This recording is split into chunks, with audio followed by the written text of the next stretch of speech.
happen? I'm not going to ask that question.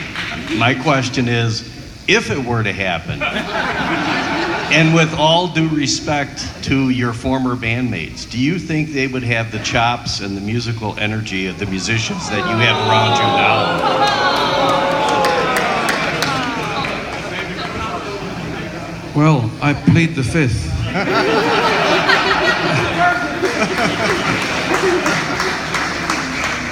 I wouldn't cast aspersions on any other musician's ability. I think Genesis, in all its incarnations, was extraordinary, one way or another. You know, an extraordinary school band at first, and then something that took on a couple of new boys, Phil Collins and myself. You know, you've got to remember these guys were incarcerated for 10 years or so together when they were kids. You know, and I think it was a very punishing kind of regime. You know, they were trying to produce captains of industry, and I think those guys who were with the original Genesis lineup, I think they were all being trained up by school to potentially lead a charge in the Crimea without flinching. Okay, so there's a strong sense of ambition and disciplinarian stuff and being raised to rule and all that, and then you get these couple of new boys, these couple of oiks, myself and Phil, who've not suffered under the lash.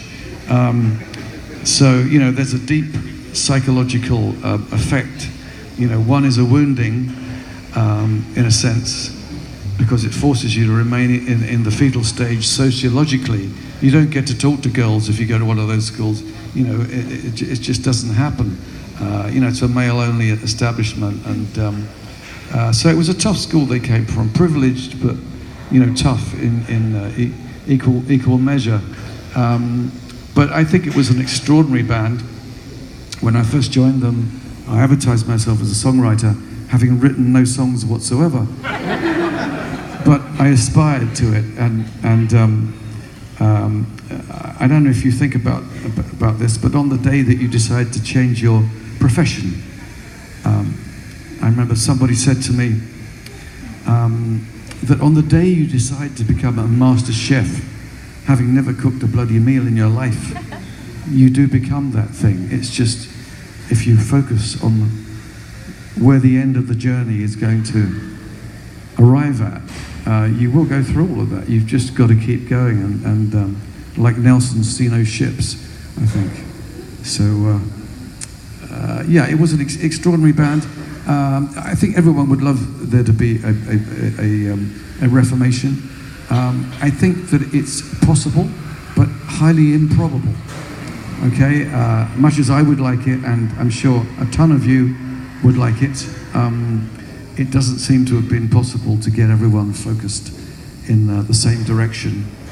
Meanwhile, all I can say is that I honor the early music of an era when the band, although it couldn't get a gig in America at the time, we were in New York, and we couldn't get a gig throughout the whole of the United States.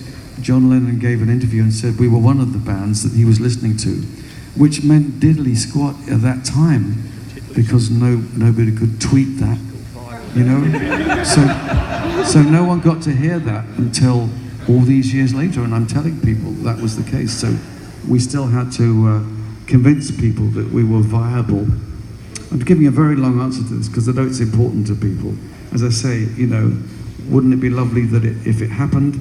But I guess the band became many different things. And, my version of it and the Peter Gabriel version, I feel very at one with that.